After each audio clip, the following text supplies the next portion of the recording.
تو آپ نے نیریٹو بنایا ہوا ہے نا، آپ کی اصل میں مسئلہ ہے، برا نہیں مانیے گا، آپ کے ملک کے اندر جو قرآن اور حدیث کی اپلیکیشن ہے نا، وہ آپ نے 5 چیزوں سے لاک کی.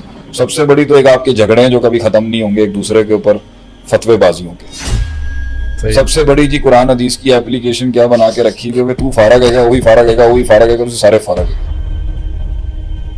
لوگوں کو یہ بتانا ہوتا اور ہے کہ بھائی آپ کو کسی کو نوکری پہ رکھنا ہے، آپ کو اصول مل جائے گا. آپ نے ایک اینٹ بھی کسی بلڈنگ میں لگانی ہے نا، شریعت آپ کو بتا دے گی آپ نے رکھنی کیسے.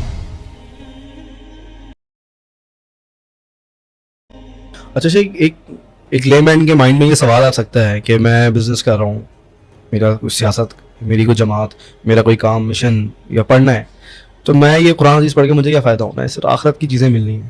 تو اس کو یہ تو آپ نے نیریٹو بنایا ہوا ہے نا، آپ کی اصل میں مسئلہ ہے، برا نہیں مانیے گا، آپ کے ملک کے اندر جو قرآن اور حدیث کی اپلیکیشن ہے نا، وہ آپ نے 5 چیزوں سے لاک کی ہوئی. سب سے بڑی تو ایک آپ کے جھگڑے ہیں جو کبھی ختم نہیں ہوں گے ایک دوسرے کے اوپر، فتوے بازیوں کے. سب سے بڑی جی قرآن حدیث کی اپلیکیشن کیا بنا کے رکھی کہ تو فارغ ہے گا، وہی فارغ ہے گا، وہی فارغ ہے گا، اسے سارے فارغ ہے گا. صحیح ہے. ایک آپ نے یہ اپلیکیشن رکھی ہوئی ہے. دوسری اپلیکیشن آپ نے یہ رکھی ہوئی نماز، روزہ، حج، زکوٰۃ ہے، اور جی بس یہی ہے.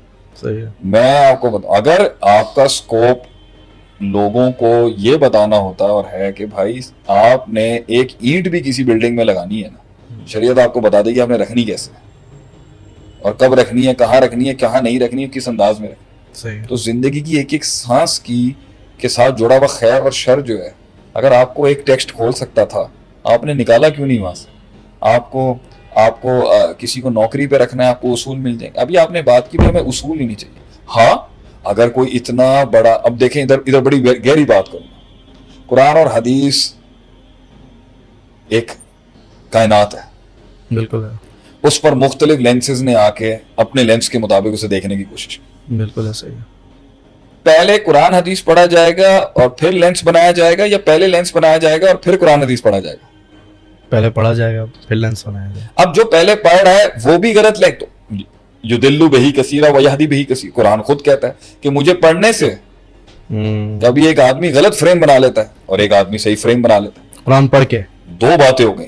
ایک ہے جو آلریڈی فریم لے کے آیا ہے اور اب وہ پڑھ رہا ہے اس کو، اور وہ چاہتا ہے کہ میں قرآن حدیث اسی طرح پڑھوں جو میرے فریم ورک، میرے لینس، میرے تعصبات، میری سائیکوپیتھیز، میرے مسائل کے مطابق ہو، تو میں اس کو اس طرح پڑھوں گا. خود نہیں بدلتے قرآن کو، خود کو نہیں بدلتے قرآن کو. دوسری پارٹی وہ ہوگی جو پڑھ رہی ہوگی بالکل ان بائسڈ، بغیر کسی تعصب کے، جینوئنلی پڑھ رہی ہوگی، اور اس کے بیچ کے اندر القا شیطان فی امنیتہ ہی بھی چل رہا ہوگا. صحیح ہے.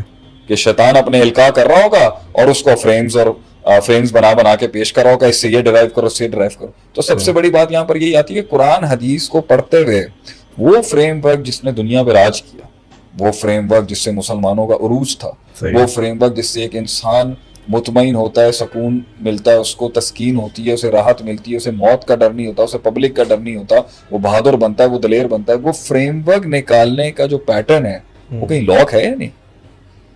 کیا وہ فریم ورک جو صحابہ کا تھا، جو سلف کا تھا، جو آپ کے ائمہ کا تھا، ائمہ اکرام کا تھا، محدثین کا تھا، جو قرون اولیٰ کے لوگ تھے، جن کے بارے میں کہہ دیا گیا خیر القرون قرنی ثم الذین یلونہم ثم الذین یلونہم، جن کے 3 دوروں میں اسلام اپنے حسین، جمیل اور کامل ترین شکل میں موجود تھا، کیا ان کا کوئی فریم ورک موجود ہے کہ اس میں ڈائیو کیسے کرنا ہے؟ صحیح ہے. وہ فریم ورک کے ساتھ اگر آپ نے اس کو پڑھا، آپ کے پاس وہی کنڈیاں آ جائیں گی راج کرنے کی، وہی کنڈیاں آ جائیں گی آپ کو اپنی زندگی کے اندر کامل بنانے کی جو ان کے پاس تھی. تو نکالنے والا تو اس سے بہت کچھ نکال لے گا. وہ فریم ورک، وہ ادب، وہ تمیز، وہ تہذیب اور وہ اصول جس کے تحت صحابہ نے اس کو نبی سے سمجھا ڈائریکٹلی، بغیر واسطے کے، وہ اگر آپ کے پاس موجود ہے تو آپ سیلف اسٹڈی کر لیں.